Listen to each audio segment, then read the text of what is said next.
Okey, pada ayat iyyaka na'budu, maksudnya tidak kami sembah seorang pun melainkan engkau.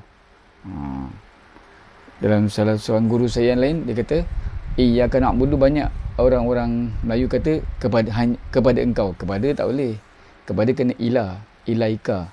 Dia bila terjemahan sama ada akan dikau ataupun hanya engkau lah. Tu contohnya Ustaz jadi guna ayat maksud tidak kami sembah seorang pun melainkan kau, mana tak ada berkaitan kepada. Bila kepada tu takut terjemahnya tak tepat, sebab dia kena ilaika. Mana ada Fatihah ilaika na'budu wa ilaika nasta'in kan. Itulah maknanya, ialah kena asas Arab tu kena ada sikit-sikit lah, kena ada lah, kalau boleh mantap sebenarnya. Wa iyyaka nasta'in, maksudnya dan dengan engkau, maksudnya dengan engkau kami meminta pertolongan dalam beribadat kepadamu, maka tiada kuasa menjauhi maksiat melainkan dengan pemeliharaanmu, dan tiada daya dalam mentaati melainkan dengan taufikmu. Taufik ini sebagian guru saya mengatakan taufik ialah penciptaan Allah Ta'ala berupa kekuatan, tenaga, kemampuan kepada mana-mana orang Muslim, orang mukmin untuk beramal ibadat secara khusus. Maknanya dengan taufik Allah bagi tu, seseorang tu dapat beribadat, dapat berzikir, berselawat, apa-apalah, mentakarubkan diri pada Allah Ta'ala, terutamanya dengan lillahi ta'ala tu lah, sebab dia yang buat bukan kerana Allah. Nampak zahir tahajud, tapi lil projek, lil hajat, lil ni, kerana itu, kerana ni, bukan kerana Allah. Tak apalah, kita tolak tepi lah bab niat tu. Itu dah kira apa tu peribadilah. Secara umumnya apa tadi,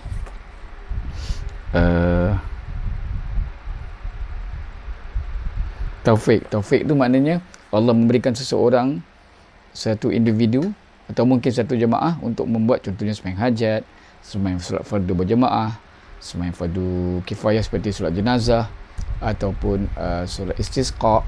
Itu Allah. Okey, contoh istisqa bukan semua orang dapat buat. Contoh sembahyang hajat, ada yang mungkin ada hal lepas sembahyang isyak nak balik cepat, tapi imam panggil jemput buat sembahyang jenazah, sembahyang hajat apa semua, bukan semua pergi. Mungkin ada orang nak balik, ada hal semua. Okey, yang lapang buat. Yang buat sembahyang hajat tu dapat taufik untuk hajat. Yang tak buat tu dapat isyak je lah. Ataupun mungkin dia akan buat kat rumah ke apa semua kan. Tapi di ketika itu, sesiapa saja yang dapat beramal, dan di mana-mana keadaan lah, senang cerita, siapa-siapa saja dapat beramal, mana orang tu dah dapat taufik. Taufik lawannya khizlan. Khizlan ni orang-orang yang na'udzubillah lah. Contohnya orang dapat taufik tu orang dapat rahmat. Sebab dia dapat rahmat, dia dapat beramal. Orang yang khizlan pula dah tak ada dalam rahmat Allah. Dia hidup dengan laranya. Kalau dulu dia mungkin dapat tahajud apa semua, sekarang ngam-ngam dia, sembahyang pun ujung-ujung. Dulu dia duha tak tinggal, puasa pun tak tinggal. Tapi dengan sebab dia dah termasuk kategori khizlan. Khizlan ni maknanya opposite, lawan pada rahmat. Habis, terlungkup habis dia punya amalan. Buat pun nyonya ikan dia, yang betul-betul modal hidup apa dia, yang wajib-wajib puasa pun ngam-ngam. Dulu boleh puasa sunat, tapi dia masuk, na'udzubillah lah, bila dia masuk kategori khizlan, itu orang yang tidak dapat taufik, habis dia tak dapat beramal. Orang macam ni, dan bahkan anda saya pun masuk begitu, sama-sama lah kita bertaubat nasuha lah. Memang kena kembali pada Allah, sebab kita ni tetap kepada ayat Quran, Bismillahirrahmanirrahim, kullu nafsin dha'iqatul maut, setiap yang menyawa pasti akan merasai mati. Jadi itulah, jadi kita kalau malam-malam beramal pun banyak kena ingat kematian. Itulah taufik ni tadi. Taufik itu ialah Allah memberi kekuatan atau penciptaan kepada tenaga kita untuk dapat beramal. Dan kalau kita termasuk dalam khizlan, ialah orang yang lawan pada taufik tadi, maka malanglah hidup kita kalau kita dah termasuk kategori khizlan. Tapi bila kita rasa kita nak dekat Tuhan, kita banyak istighfar, minta ampun, tiba-tiba kita rasa kita dah boleh beramal balik, mudah-mudahan kita dah balik ke rahmat Allah lah. Mudah-mudahan kita dapat beramal balik dia dulu, taufik. Jangan kita angkuh. Lepas tu kalau dalam lafaz azan, dengar elok semua lafaz semua sama. Allahu Akbar, Allahu Akbar, Asyhadu sampai hendak solat, tu taufik. La haula wala quwata illa billah. Tu tanda surrender.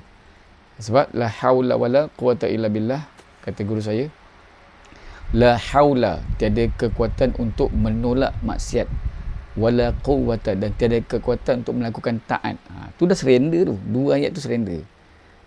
Apa pasangan dia? Hayya 'alas salah, hayya 'alal falah. Jawab tu lain.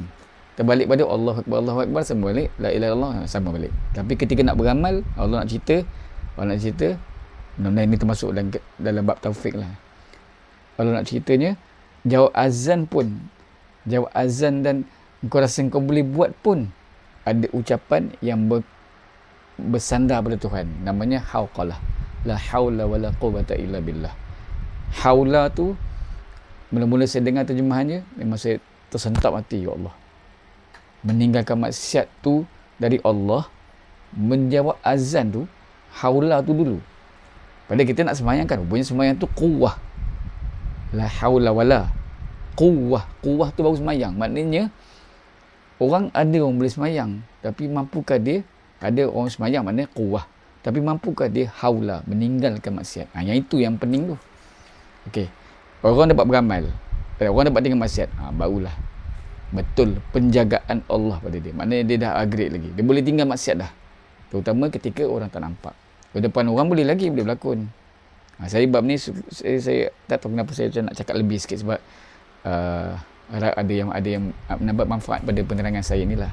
Mungkin orang tak faham apa itu taufik, apa itu hidayah. Hidayah itu petunjuk, tapi belum tentu hidayah. Contoh, pengalaman saya dulu, saya mula-mula tinggalkan zaman lara tu, saya belajar agama, saya dapat hidayah, rasa memang betul-betul dapat hidayah pasal saya minat ke benda-benda agama, belajar agama. Lepas tu rasa susah nak beramal, baru faham. Lepas tu guru saya terang balik, apa itu taufik, apa hidayah. Baru faham, mana orang dapat beramal ni yang taufik. Adapun hidayah tu, okey, pergi kelas, dapat dah taufik, pergi kelas, beramal belum tentu. Dia ada level dia.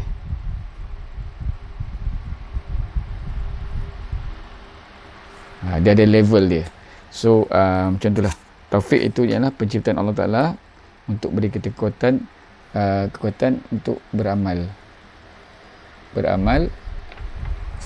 untuk berikan diri padanya, ataupun na'udzubillah, semoga Allah jauhkan, janganlah kita masuk dalam khizlan. Ahli khizlan, orang yang tidak dapat taufik, maka hidupnya sia-sia.